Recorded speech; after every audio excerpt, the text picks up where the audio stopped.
कि करिया करिया रसगुल्ला रसदार राजा जी कि एगो करिए सिवाद कि एगो करिए सिवाद आहै सलवार राजा जी कि एगो करिए सिवाद। अभी हम बहुत सारा गाना हिट चलता आप सब सुन ले होगा कि दिलो करे के देवे के मनवा आए गो ट्यूशन में लइका पसंद बा कि शादियों करे से करे के मन।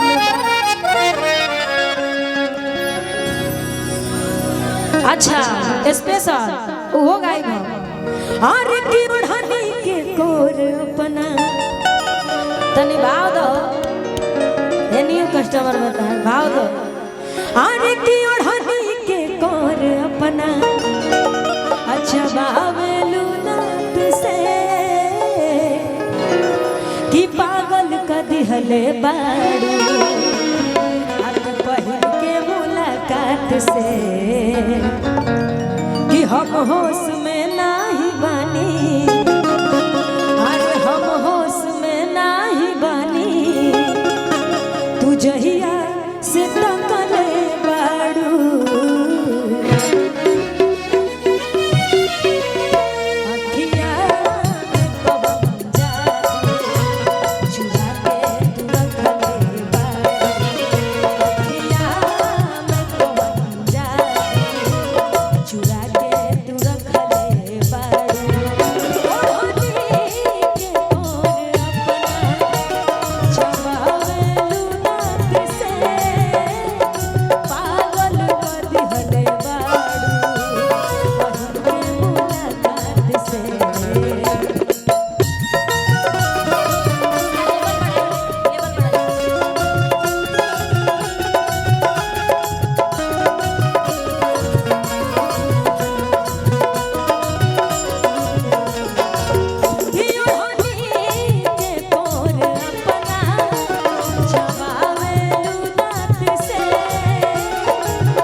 बहुत अच्छा लगता है कि भोजपुरी में जितना भी कलाकार हो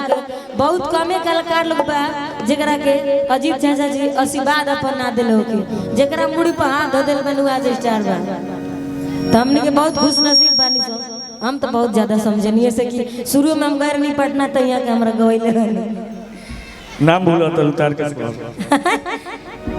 हाँ हम शिल्पी राज हाँ